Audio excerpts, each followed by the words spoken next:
yung families of innocent extrajudicial killings, kayo din. File the case in court. Mr. Walang Chair, problema, nandiyan din ang korte.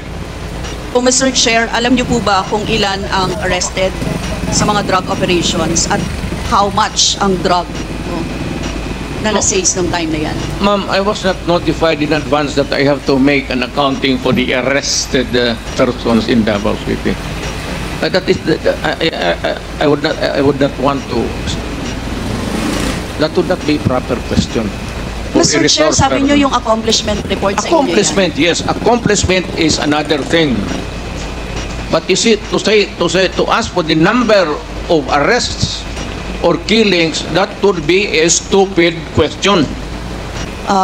To direct my questions, Mr. Chair, to Rodrigo Duterte.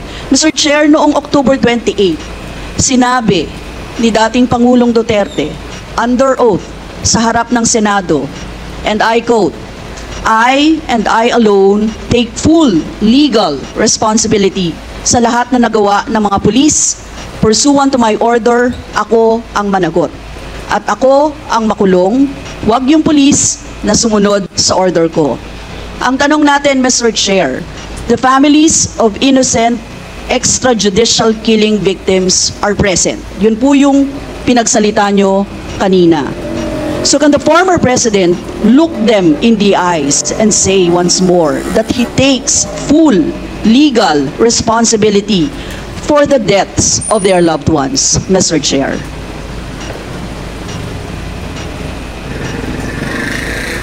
Mr. President, can you?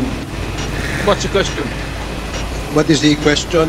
Can you repeat the question? Mr. Chair, sinabi niya po na full responsibility. So Mr. Chair, totoo ba yan? Correct. Very correct. Since I was a president, and there was this, until now, serious problem about drugs, I had to issue or make a policy statement about drugs. At all that happened, yung nangyari pursuant to my order to stop the drug problem in this country, akin yun. Akin yun. Ako ang nagbigay ng order kasi ginawa nila illegal or legal, akin yun. Thank you, Mr. Chair. I take full responsibility for it. Thank you, Mr. Chair. Yun po yung tanong ko. Yung families of innocent extrajudicial killings, kayo din. File the case in court. Mr. Walang Chair. problema, nandiyan din ang korte.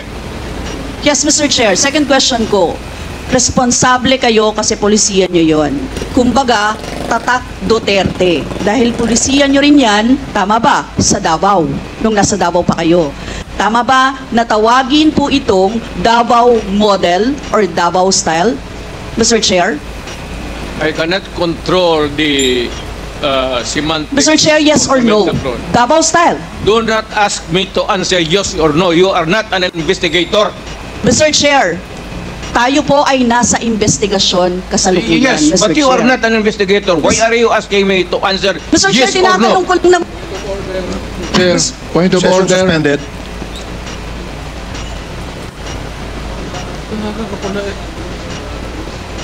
Point of order, Mr. Chair. Ano ka, pulis? Point of order, Mr. Chair. The session is suspended for the meantime, so please, let's take time to calm things down, okay? Para maayos ang ating hearing sa ngayon. Hearing is resumed. Please proceed, Congresswoman Rosas. Yes, Mr. Chair. Napakasimple lang po ng tanong ko. Tinatanong ko lang po kung yes or no, Davao style ba yung inyong modelo. Mr. Chair, ayaw niya sagutin. So, Mr. Chair, hindi ko maintindihan yon. I'm What sorry, is your personality, Your Honor?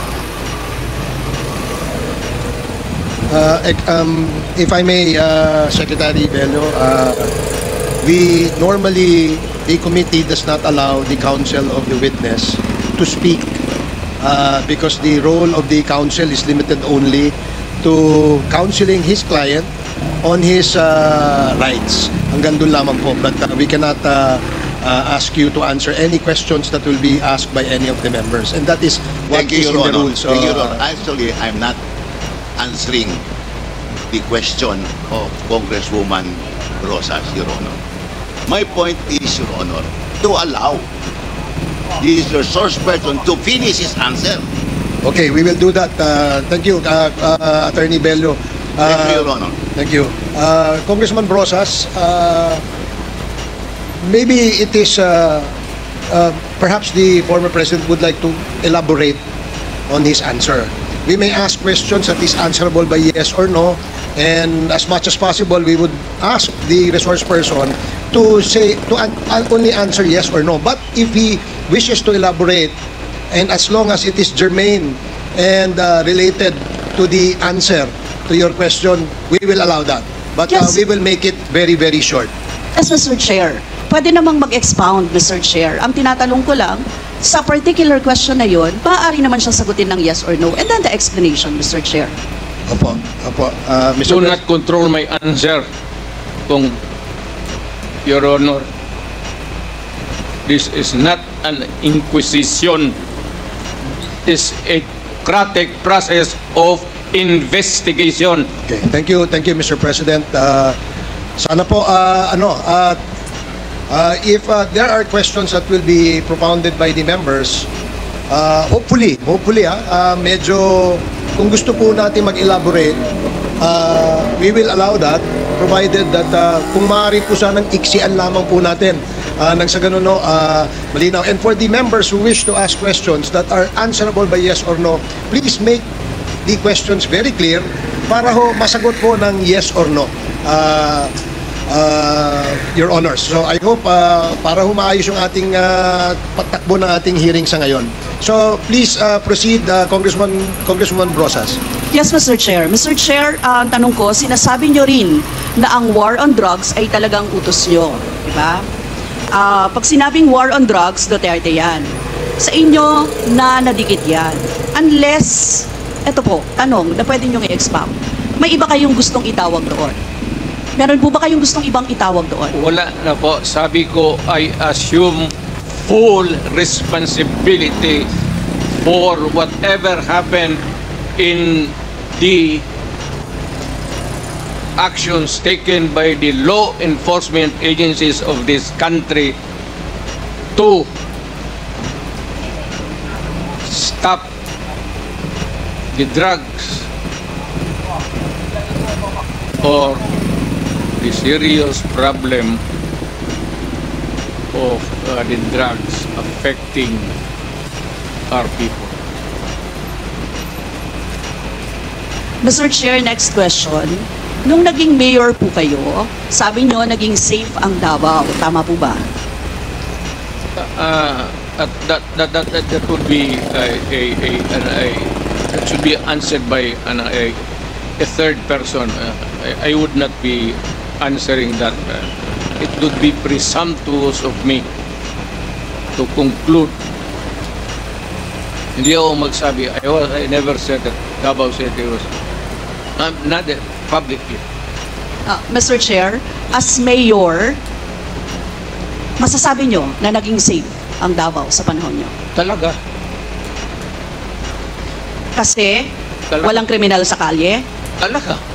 walang snatcher, Walang snatcher. walang akyat bahay, Walang akyat bahay. walang magnanakaw, Walang magnanakaw. walang mamamatay tao. Walang mamatay tao.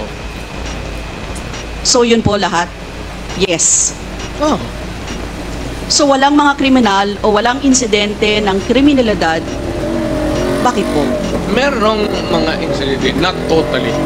It could be a dream of a city not to have any criminal incidents or violence. Pero overall, Davao City was safe. Diba? The test or standard would be that a citizen of the city can walk all over the city and men and children can go home safely, unmolested, undisturbed. That was the standard that I gave to the police of Davao City. Mr. Chair, I would like to ask, no, hindi ba nagkandamatay sila sa panahon na yon? Marami po. Sino-sino po ang mga pumatay? Wala akong listahan yan, ma'am.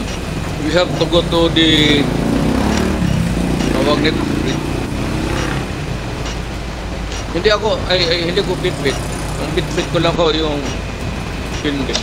Mr. Chair, I would like to ask again, no? Sa inyo po, na karanasan, kayo mismo ba pumatay? Ako? Marami. Mga 6 o 7. So Ewan what- ko kung natuluyan yung... Hindi ko na follow up sa hospital kung natuluyan. Huwag ko lang ipaalala ko ulit, Mr. Chair, kasi mula din ito sa Senate hearings, ano? I-quote ko lang po kayo, in Davao, I used to do it personally, just to show to the guys that if I can do it, why can't you? Correct. Sinabi niyo po yan sa mga business leaders sa meeting sa Manila. At kung paano niyo ginode ang mga police officers to gun down suspects. Tama po ba? Yes, if they present a violent resistance, that's the only thing that you can kill the criminal if you are personally in danger of losing your life too. Ito But ba, hindi mo pwedeng patayin yung criminal nakahandcuff o nakatali. Hindi trabaho ng lalaki yan. ito pong second, Mr. Chair, na quote, kayo rin ito. And I'd go around in Davao with a motorcycle, with a big bike around. And I would just patrol the streets looking for trouble also. Manila Times po ito. I was really looking for a confrontation so I could kill. Sinabi niyo po ito. Yes.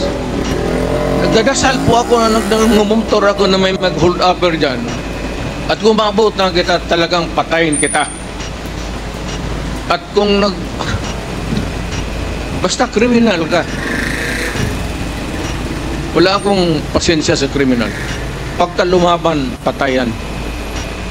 So, Mr. Chair, kanina po kasi sinabi ni Duterte na he takes full legal responsibility. Yes. Siya ang mananagot at Yes. makukulong sa ginawa ng mga kapulisan. Yes. Kung sa inyo po ang policy, inaako nyo rin ang accomplishment nito. Yung lahat po, kasi kung naaalala ko sa war on drugs, yung mga accomplishment, may nahuli, nagbebenta, gumagamit, gumagawa ng droga. Lahat yan. Ma'am, if you are the city executive or mayor, lahat ng utos mo na ginawa ng pulis and all the consequences, sagot ko yan. Pati ang ginawa ng pulis, sagot ko yan. Pati po yung accomplishment kung may nahuli, enforcement of law yun. Accomplishment din po yung na-confiscate na drugs. Tama ba?